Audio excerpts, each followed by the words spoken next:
Imagina. Eu separei um verso. Bom dia a todos. Hoje é dia 5 de abril. Vamos dar continuidade à leitura do livro Tomar a Vida nas Próprias Mãos. E eu vou iniciar com um poema da manhã.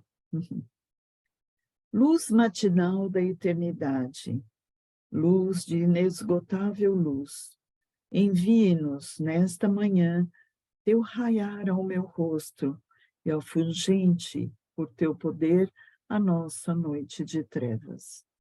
Christian Knorr von Rosenhorst. Alguma pergunta, alguma questão do encontro passado, da leitura passada? Nós estamos pela versão 7, né? Pela edição 7ª. Nós estamos na página 67 e estamos lendo sobre o terceiro setênio, né, dos 14 aos 21 anos, e passamos por um olhar de como o que acontece no desenvolvimento do indivíduo nesse período, né, e terminamos falando da liberdade, né, que é importante nesse período. A liberdade física, a liberdade anímica e a liberdade espiritual, né? A liberdade física, né, dessa jovem, né, desse adolescente ter o seu espaço, né, ter uma privacidade com relação aos seus contatos e uma liberdade de escolhas para o seu futuro. Ok? Alguma questão? Podemos ler? A Adriana está com uma instabilidade na internet, então eu vou ler hoje também, tá bom? Então, nós estamos no final da página, falando, já comentamos que esta questão, todo mundo achou? Alguém ainda não se encontrou na leitura?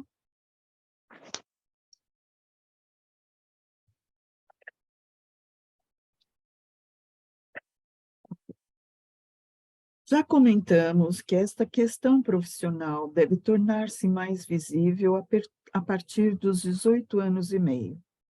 Nesse período já amadureceu o eu social, como o denomina o professor Liverhood, referindo-se ao modo como eu atuo no mundo. Contudo, para muitos jovens, hoje a escolha profissional é difícil.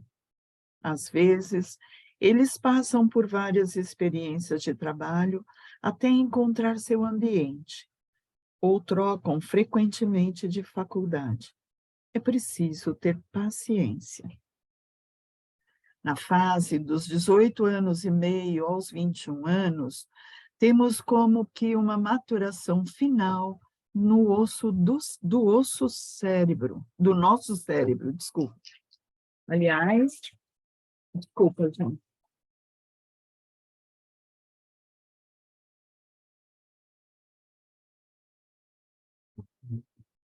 Na fase dos 18 anos e meio aos 21 anos, temos como que uma maturação final do nosso cérebro.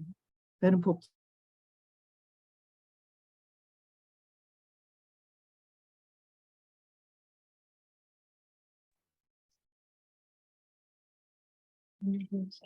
Desculpa, gente, perdão. Na fase dos 18 anos e meio aos 21 anos, temos como que uma maturação final do nosso cérebro. Aliás, esta fase se iniciou aos 14 anos.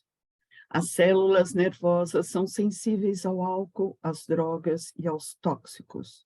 Por isso, trata-se de uma fase em que pessoas sensíveis podem ter prejuízos para o resto da vida, e o cérebro, instrumento do eu, não permite o desabrochar da personalidade em sua total plenitude.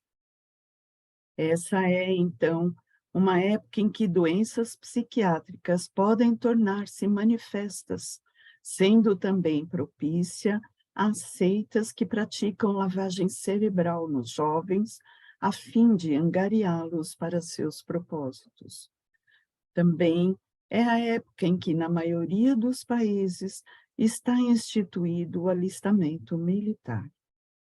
Por outro lado, no aspecto do trabalho, muitos jovens já estão como aprendizes ou estagiários no âmbito de uma proposta profissional. E ainda é importante que tenham lazer, e não só trabalho e estudo, para o seu desabrochar anímico. Para um trabalho com jovens, é preciso atentar especialmente a isso. E aí ele traz uma representação gráfica da dinâmica nesses 3 setênios.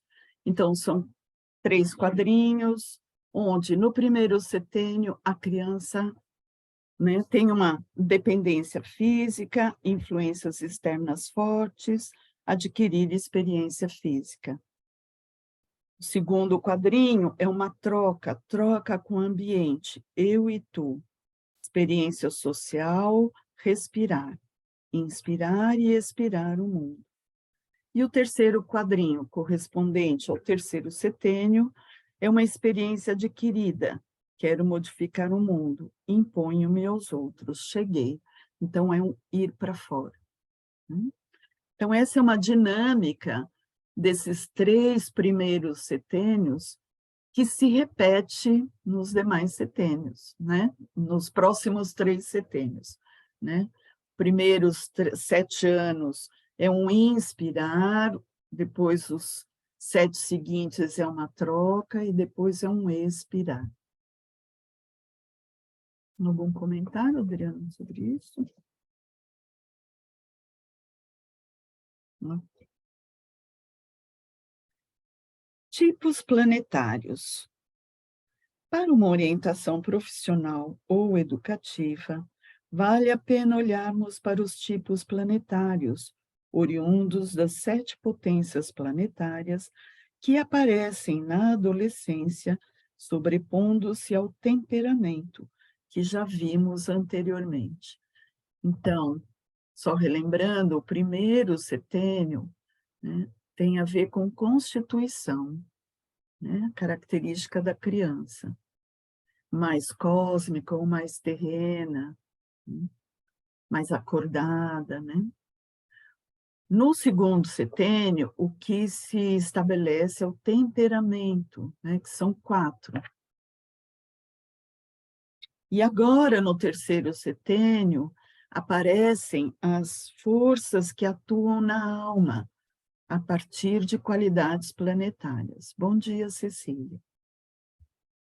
Então, vamos lá. O tipo saturnino.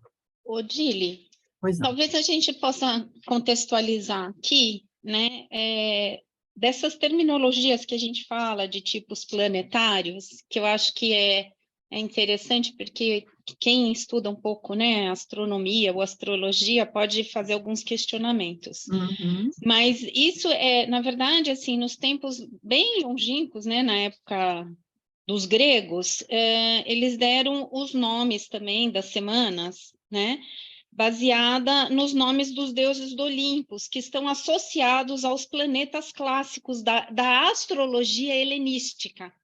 Então, porque tem gente que fala assim, porque Vênus não é um planeta, é uma estrela. Mas, assim, é uma terminologia que é usada para a gente falar, né? Então, tanto Sol, Lua, Marte, Mercúrio, Júpiter, Vênus e Saturno, mas aqui não é para a gente pensar em planeta, né? Só para contextualizar, porque senão fica um pouco essa coisa confusa com a astrologia. Então, essa terminologia foi dada lá atrás, na Grécia, na época, né, que a gente chama helenística, e que foi dado os nomes. Então, assim, vamos pensar nessas forças que esses planetas atuam na nossa alma. É só para dar um overview aí. Obrigada, Adriana. Alguma pergunta sobre isso? Não ficou claro? Vocês querem mais alguma informação? Podemos continuar?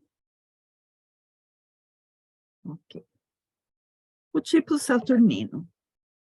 E convido vocês a se observarem, né? Será que eu tenho alguma força mais forte em mim, ou eu não percebo essa força em mim, né? Vamos trabalhar um pouquinho nesse autoconhecimento a partir dessa explicação dessas forças planetárias. O tipo saturnino é um tipo autoconsciente, voltado para o interior, desenvolvendo uma atividade pensante intensa. Críticas e autocríticas são claras e objetivas. Sua maneira de pensar é incisiva, penetrando na essência das coisas. Ele é detalhista, analista, tem altos ideais humanos. Entende o passado, a história, tem boa memória e, ao mesmo tempo, vislumbra as metas do futuro. Sua maneira de pensar, de aprofundar-se em algo com persistência e sem desvios, dá-lhe a possibilidade de ser um bom pesquisador, muitas vezes unilateral e até bitolado. No âmbito do sentimento, ele parece frio, não demonstra suas emoções e é difícil entrar em contato com ele. Conseguido o contato, ele se mostra extremamente fiel por meio das ações. É extremamente responsável por seu dever, persistente, um tanto lerdo e com pouca flexibilidade para improvisações. Tem pouco humor e pode tornar-se egocêntrico e egoísta. Como exemplos do tipo saturninos, temos Friedrich Schiller, poeta alemão, Victor Hugo, Marie Curie. Essa última, mais conhecida entre nós, é um exemplo de abnegação e, em sua pesquisa, passou por muitas privações. Fez a pesquisa pela pesquisa em si, sem pensar em sua aplicação prática. A temática da morte e ressurreição é uma constante na vida de um saturnino. Para entendê-lo, temos de posicionar-nos com a mesma profundidade e seriedade que ele. Ele precisa aprender a fazer perguntas para os outros e a superar seu egoísmo por meio da compaixão. Tem muita semelhança com o temperamento melancólico. Como profissional, se for colocado na área de pesquisa, terá sucesso, assim como em áreas filosóficas ou que lidem com história, arqueologia e afins. O tipo jupiteriano é um tipo em que a vida externa e interna estão em equilíbrio. Pessoa calma, inteligente, jovial e com forte senso de justiça. Seu pensar é abrangente, global, visualizando o todo e não o detalhe. Tem facilidade em chegar a uma imagem do todo, a uma síntese, a um conceito. No sentimento, ele é uma pessoa alerta, jovial, radiante. Não é a qualquer um que permite aproximação. Relaciona-se facilmente e sua alma é multicolorida. Aprecia atos cultuais e está disposto a fazer sacrifícios quando estes levam à harmonia. Na ação, ele gosta de ordem, harmonia, tem uma capacidade inata para liderar e conhece as aptidões dos outros, sabendo colocá-los no devido lugar.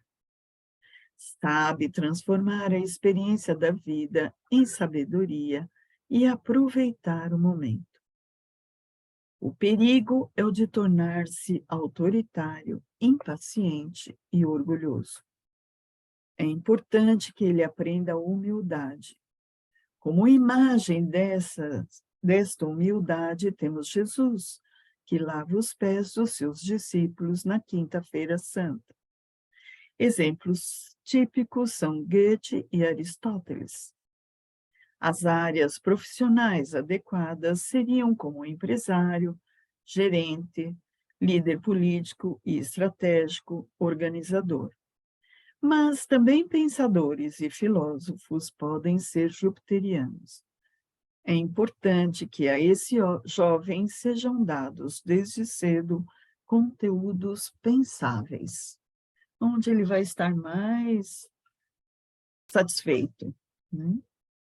E aqui também é interessante quando ele traz, né, as características e essas forças, sempre traz o aspecto, assim, da qualidade, mas também o extremo, né?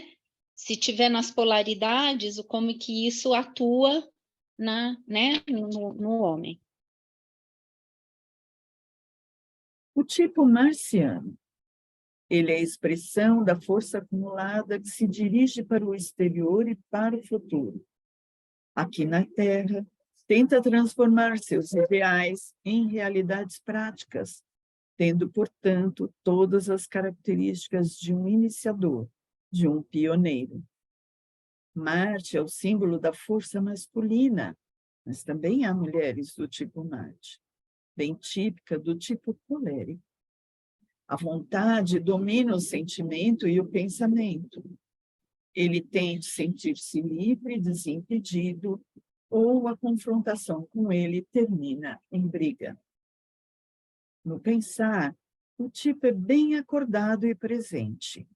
Tem pensamentos práticos e direcionados à matéria, certa na mosca com seus comentários. Na memória, é fraca, esquecendo o passado.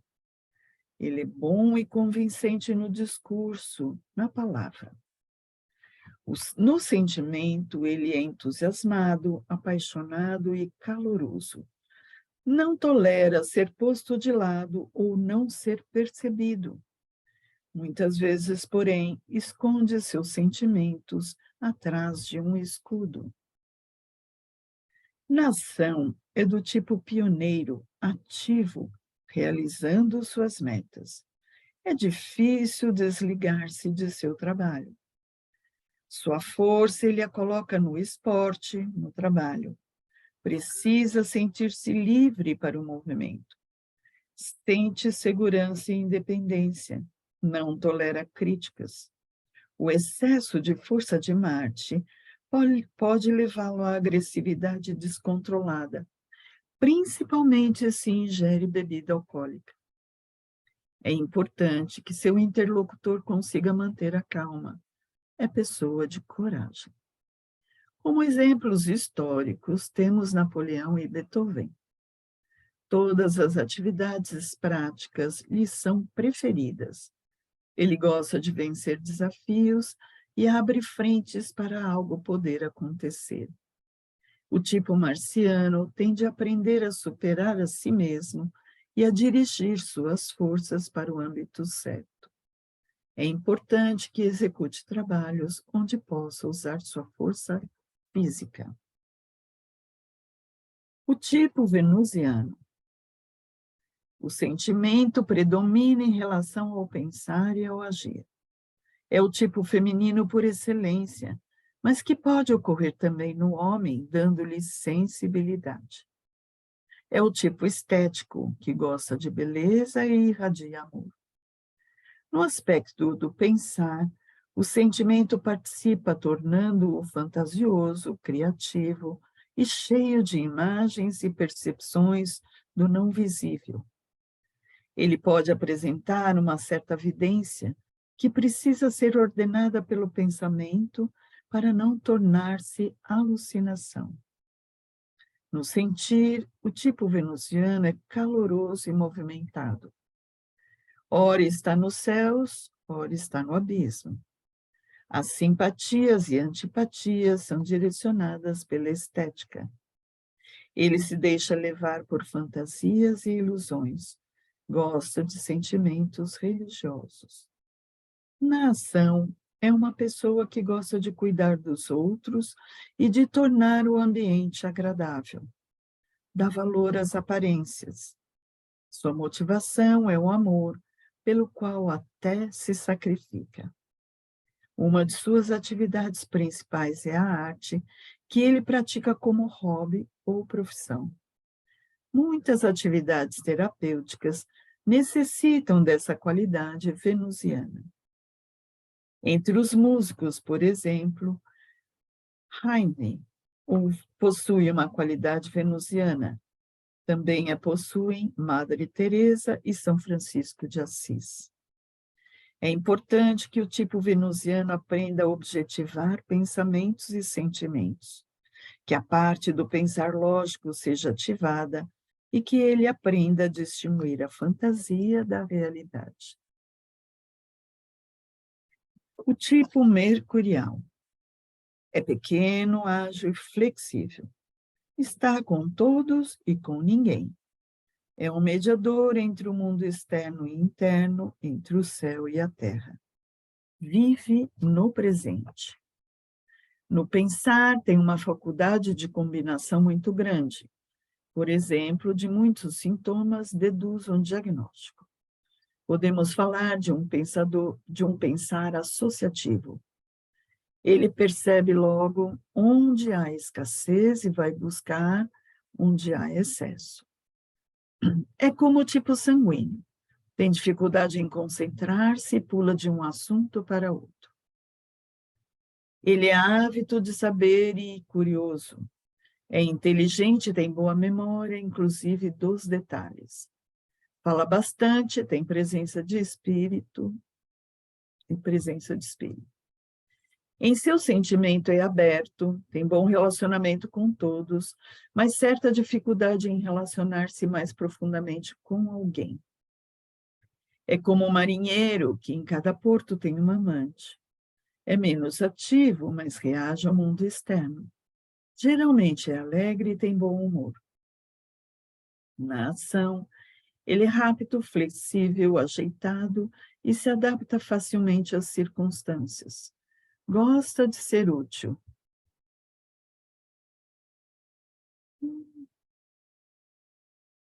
Improvisa e inventa.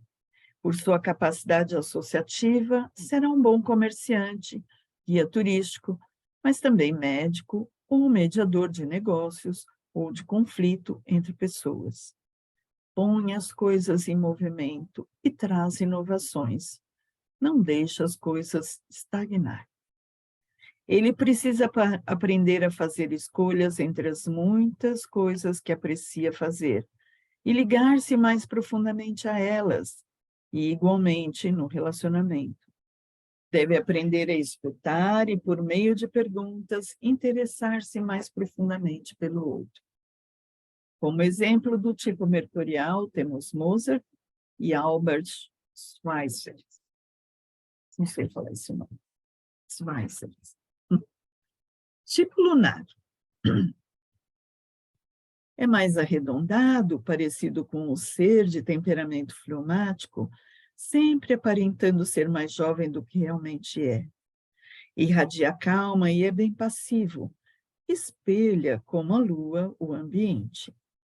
Seu pensar tem uma característica de espelhamento, isto é, repete muita coisa que o outro já disse. Tem memória boa, uma memória fotográfica e ordenada. É sonhador. No sentimento, não é de fácil acesso, pois como espelha tudo, é preciso que se chegue atrás do espelho. Atua de acordo com seu instinto e assume facilmente uma atitude paternal e maternal, protetora e nutriente. A relação de igual para igual é difícil. Quanto à ação, que tem uma forte relação com a natureza, ele acorda com o sol e deita com o sol. Gosta de ritmo. A família é importante. Sem família, ele se sente pouco realizado ou busca outras atividades em lugares como jardins de infância e creches, ou ainda onde encontre doentes para cuidar. Gosta de manipular alimentos e zelar pela alimentação. Pode atuar em profissões como cozinheiro, dietista, nutricionista, agricultor, horticultor, pecuarista.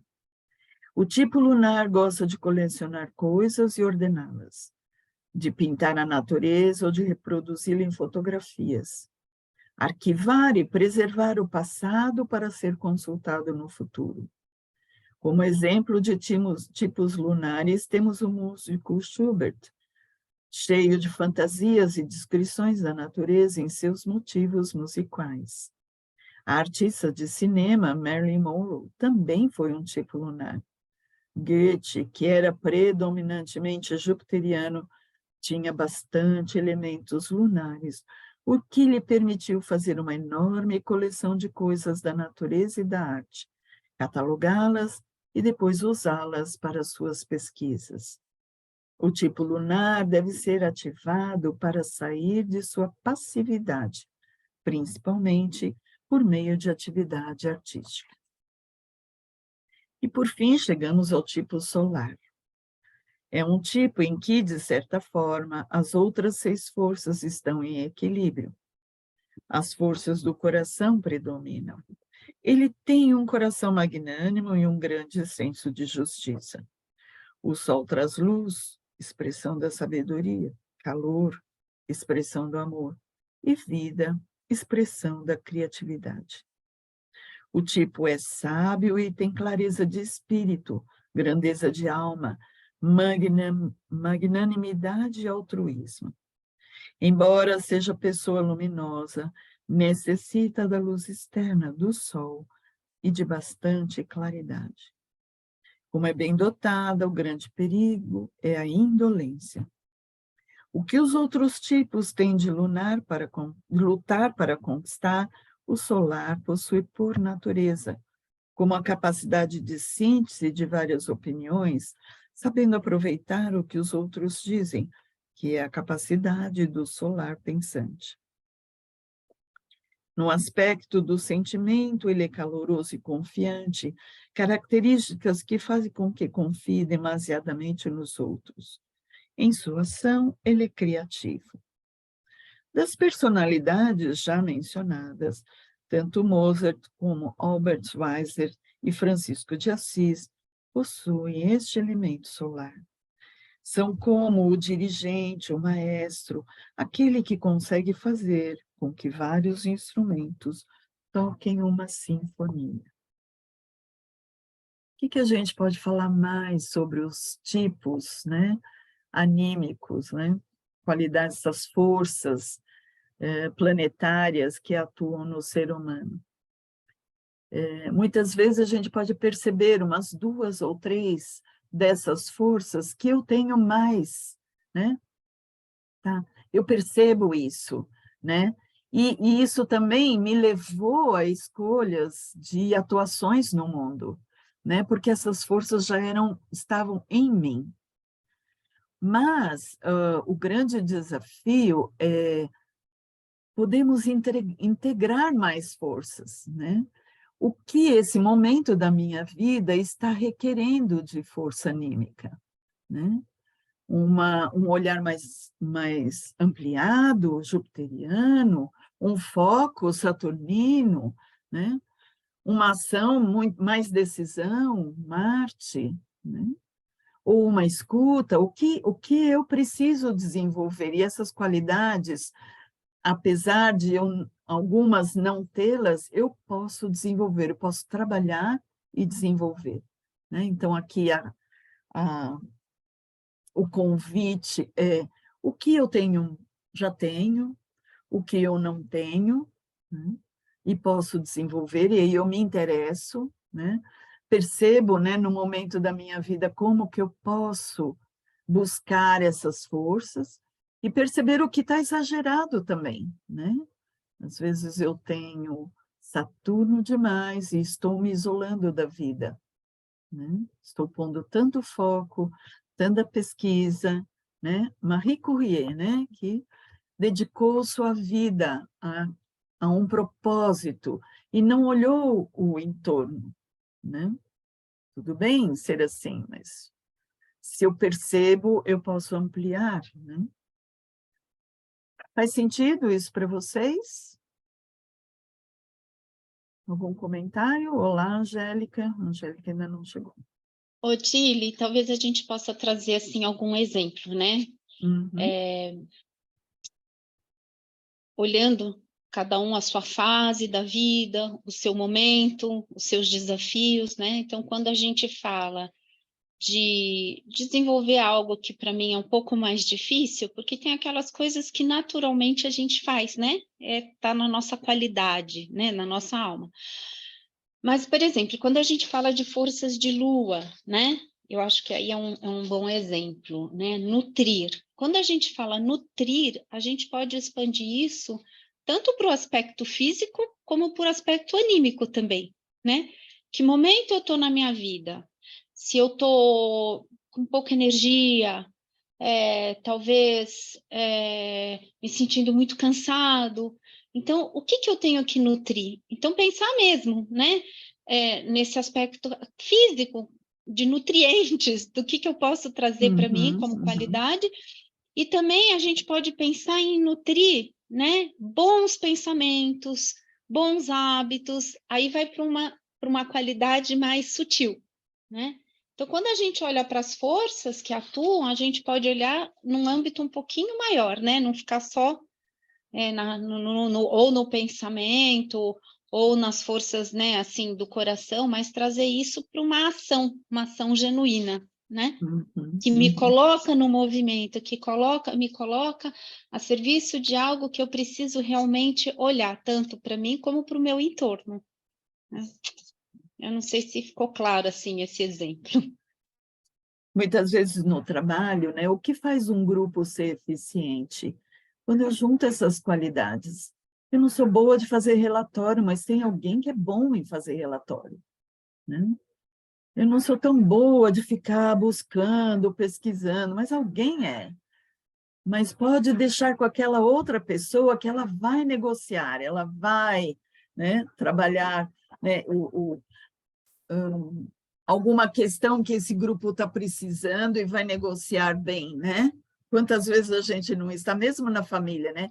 Vai você falar com aquela pessoa, você tem mais jeito com ela, né? Por quê? Porque tem uma qualidade nessa pessoa que é requerida para aquele momento da vida. Existe algum teste para que possamos identificar que tipo planetário temos, Lisa? Não, não. Temperamentos, eles, sim, porque é uma característica mais impregnada, né, no corpo. E o RH, né, os recursos humanos das organizações já possuem alguns testes, alguns mais eficientes do que outros, para identificar um pouco o temperamento, né? Porém, a qualidade anímica, ela é muito qualidade, ela é no âmbito da alma, né? Requer bastante cuidado e pesquisa, né? Se observar, né? Claro que Pode. pode falar. Ai, desculpa. Mas pode também, claro, acho que isso é um contexto como um todo do ser humano, né? Não é uma partezinha, são várias partes que se constituem esse ser humano, né? Mas, por exemplo, pelo signo da pessoa também, dá para identificar algumas características que vão se cruzando, né? Porque você foi falando, na leitura aqui, eu fui identificando alguns aspectos do meu signo com aspectos planetários, assim, né? E aí tem assim, é aquele signo regente, ou aquele planeta regente de determinado signo, enfim. Não sei se isso também é uma forma de começar a identificar essas características também, né? Além da autoobservação, claro. Eu não conheço muito a astrologia, mas o planeta regente, né, tem um planeta ali, né? Onde esse planeta está se configurado, né? Ele é uma força. Então, eu posso ler no mapa astral que essa força atua em mim, né? Eu não conheço muito essas coisas, mas está lá. E mesmo aqui, quando ela está falando da qualidade planetária, ela também fala do temperamento. Então, eu posso confundir, né, um colérico com um marciano, né? Mas como é que eu diferencio isso? O temperamento é como eu reajo ao mundo, é uma reação. Cutuca um colérico, ele vai reagir diferente do cutucar um melancólico, né? é reação. Mas aqui nós estamos falando de atuação no mundo, né? É diferente. E aí eu posso, em algum período da minha vida, né, buscar um Marte em mim, porque eu preciso, né, agir no mundo, né, ter uma atuação mais firme no mundo, e aí eu vou buscar essa força de Marte em mim. Se eu não tenho, eu vou ter dificuldade, né? Mas eu posso desenvolver, posso trabalhar um pouco isso, né? Laura. Sobre essa busca consciente de tentar espelhar uma característica de cada planeta, eu já tinha dado uma estudada nesse assunto em outra ocasião, e a gente fala da teoria das cores e do uso dos cereais que são vinculados a cada planeta, né? Para as crianças na escola isso é bem claro, mas aí a gente que é adulto tenta aplicar, mas às vezes a gente dá uma escorregada, né? Para fazer isso de forma consciente, falar, não, realmente, vamos tentar, para essa situação, ter mais atitude de tal planeta ou de tal planeta e tentar segurar um pouco em relação a outro quando entra em desequilíbrio. Fácil não é, mas eu acho, é as únicas duas formas que eu conheço que são formas ativas, né? De buscar essa característica. Só para compartilhar com vocês.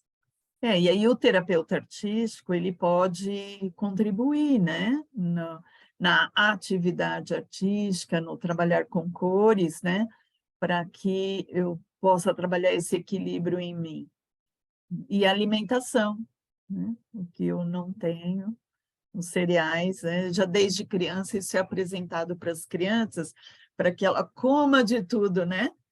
Eu conheço um pouco de tudo, essa força, né?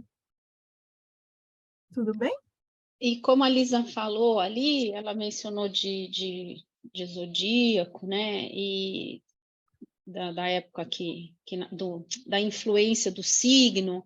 Isso a gente vai olhar, né, Odile, no quarto setênio, no quarto setênio, né? Mas também uma dica é quando assim a gente está com alguma dificuldade de olhar para alguma força atuante ou algo que eu preciso de desenvolver, a gente pode olhar quais são os elementos que predominam mais, né, em mim. Então a gente olha para os 4 elementos, que é a água, fogo, ar e terra, né? São esses 4 elementos, porque se a gente olhar também em todas essas forças atuantes, tem os elementos, tanto no temperamento, nas forças planetárias e nas forças zodiacais. Né? Mas tudo isso é um treino, né, Odile? Que a gente vai ao longo, né, de toda a nossa história, vai observando, vai olhando, contextualizando, né? Porque a gente, assim, intimamente, quando a gente consegue trazer essa calma interior, a gente sabe do que a gente precisa, né?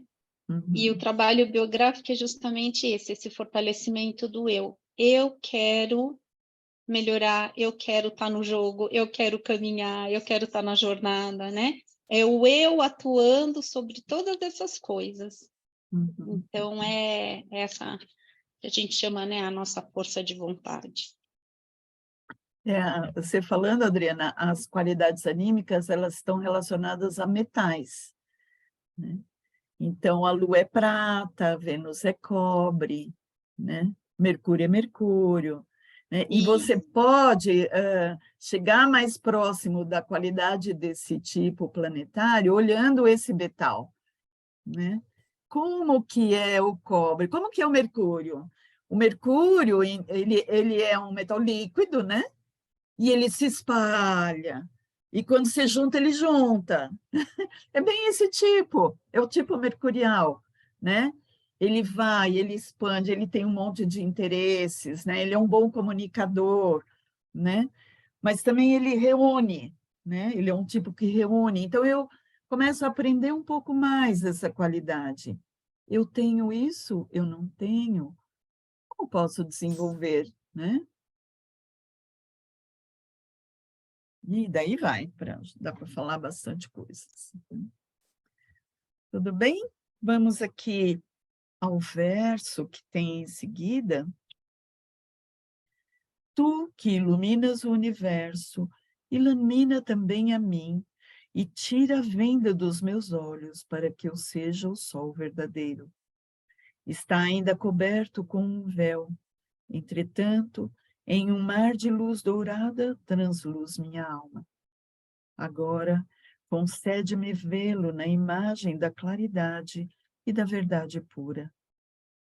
Deixa que reconheça em sua luz quais são os meus deveres. E logo, terminada a viagem, permite-me chegar ao lugar sagrado.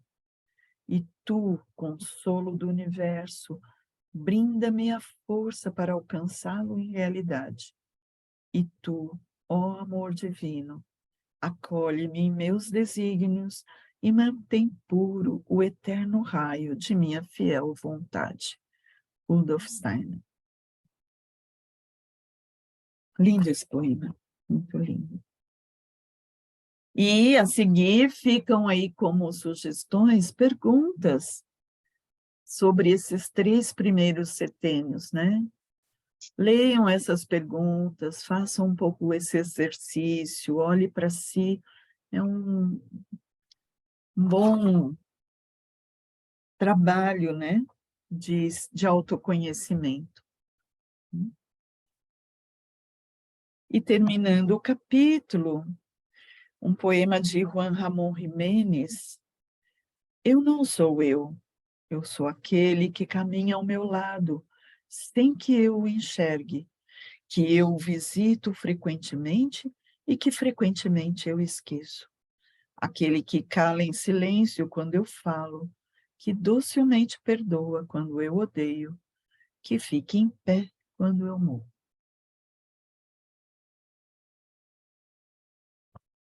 Também.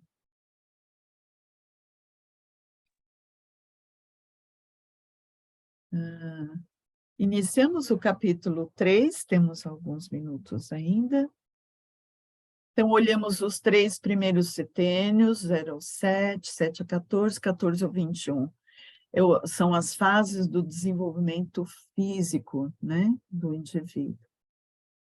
E agora a fase, né, no título, as fases de 21 a 42 anos, etapas do desenvolvimento anímico, tornar-se homem, tornar-se mulher. Dos 21 aos 42 anos, muitas coisas do passado são retomadas e elaboradas. Aos 21 anos, o ser humano atinge a maioridade. Isto significa a capacidade plena para assumir a responsabilidade por si mesmo. Atualmente, essa maioridade é 18 anos, né? E a sociedade está conversando sobre trazer isso para 16 anos. E a gente pode fazer essa pergunta, que implicações tem isso?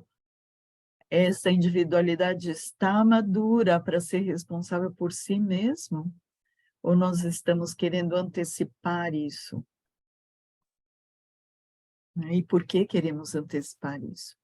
Mas a sabedoria antiga trazia esse marco de 21 anos como a idade da maturidade, arquetipicamente, porque a gente pode olhar indivíduos com 21 anos que ainda não estão maduros, não estão prontos para assumir, né, essa responsabilidade por si mesmo. E outros que precocemente estão. A vida trouxe desafios e já aos 18 anos, às vezes 17 anos, já está pronto para responder por si mesmo, né? Mas tem esse momento arquetípico da maturidade. E é importante a gente olhar para ela. O corpo físico não exige mais forças para o seu crescimento e maturação dos órgãos, e esta força do eu fica, em parte, liberada para atuar numa atividade da consciência. Muitos jovens, nessa época, partem com a mochila nas costas para conhecer o mundo. Essa é a imagem que se realiza tanto literal quanto animicamente. A mochila contém muitas coisas recebidas durante a infância e a adolescência, e um dos importantes trabalhos desta fase é tirá-la das costas, dar uma parada e olhar o que está dentro dela. Vocês já olharam a mochila que vocês carregam nas costas? Sempre é tempo de parar, tirar a mochila das costas e olhar o que tem dentro. O que é realmente meu e o que não é meu. O que eu coloco a mais? A partir de experiências de vida. Nós estamos sempre fazendo isso, né? É importante que isso tenha consciência. É hora de usar os muitos instrumentos que se dispõem para a atividade profissional. Porém, a pergunta que surge é: quais deles são realmente necessários e quais devem ser jogados fora? Alguns precisam ser afiados e outros apenas fazem volume e pesam. Muitas vezes se percebe a necessidade de fazer cursos paralelos de complementação profissional, porque o estudo universitário foi muito abstrato e dele pouco pôde ser aproveitado. No entanto, excesso de conhecimento pode sobrecarregá-los. Nessa mochila, encontramos pedras brutas, algumas preciosas, outras semi-preciosas. Olhando-se as pedras de fora, elas parecem comuns, acinzentadas, cor de ocre, marrons. Partidas ao meio, revelam as drusas, uma beleza de formação de cristais brilhantes, refletindo a luz. Cada uma delas pode ser lapidada e, então, refletir ainda mais luz. A vida, nessa época dos 21 aos 42 anos, é como uma pedra bruta, que precisa ser lapidada. E quanto mais é lapidada pelos relacionamentos com outras pessoas, mais sua luz espiritual brilha e vai brilhar ainda mais após os 42 anos, podendo tornar-se visível. Aqui um enfoque, né? um grifo, né? A pedra bruta que precisa ser lapidada, e quanto mais é lapidada pelos relacionamentos com outras pessoas, como eu lapido minhas pedras, né? Convivendo.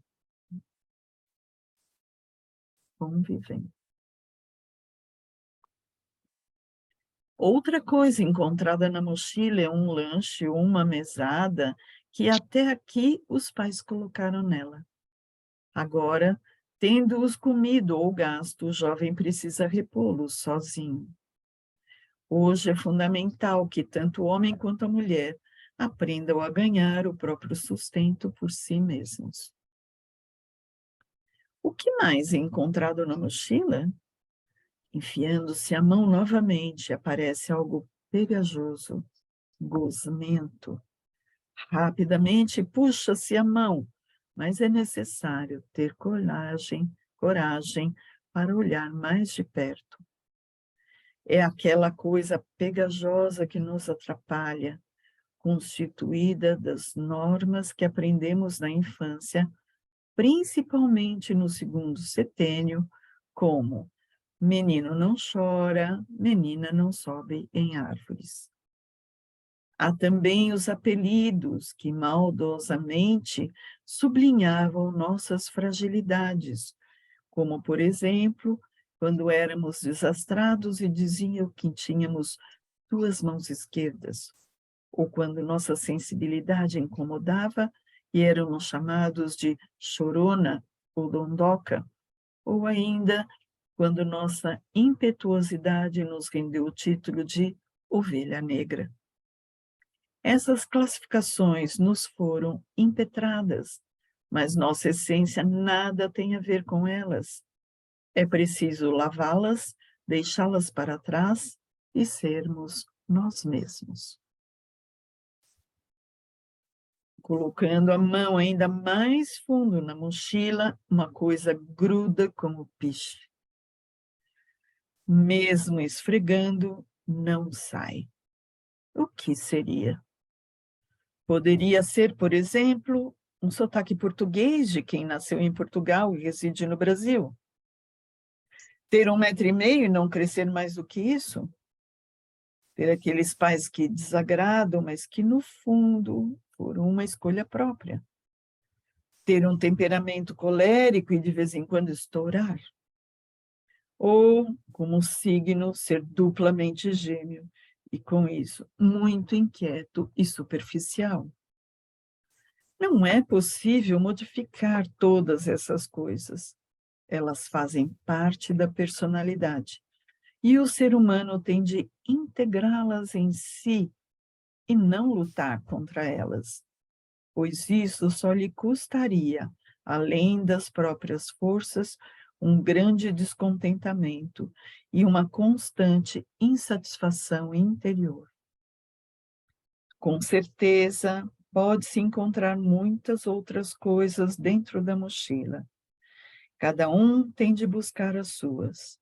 A imagem da mochila pode também ser substituída pela imagem do baú. Veja a pequena história a seguir. A chave de ouro. No inverno, quando havia uma espessa camada de neve sobre a terra, um pobre menino teve de sair para buscar madeira em seu trenó. Quando ele recolheu a madeira e a carregou, estava tão frio que ele queria acender um fogo para se aquecer antes de ir para casa. Ele afastou a neve da terra e, chegando ao chão, encontrou uma pequena chave de ouro. Então pensou, onde há uma chave, deve haver uma fechadura. Cavou a terra e eis que encontrou um baúzinho de ferro. Ah, se Deus quiser, a chave vai encaixar-se. Deve haver preciosidades nesse baú. Procurou, mas não encontrou a fechadura. Finalmente encontrou uma, e era tão pequena que ele mal percebia. Experimentou e, veja, a chave se encaixou. Ele a virou, mas para sabermos que coisas maravilhosas encontrou dentro do baúzinho, vamos ter de esperar que ele abra totalmente a sua tampa. Num curso biográfico, é importante que cada um aprenda a abrir o seu baúzinho, ou que tenha a coragem de abrir sua mochila. E, que surpresa! Quantas preciosidades que nem esperávamos encontrar, nós encontramos. Sugiro que a gente pare por aqui, porque vai começar uma biografia, e eu acho que seria importante a gente lê-la inteira no próximo encontro. E eu vou parar a gravação para a gente conversar.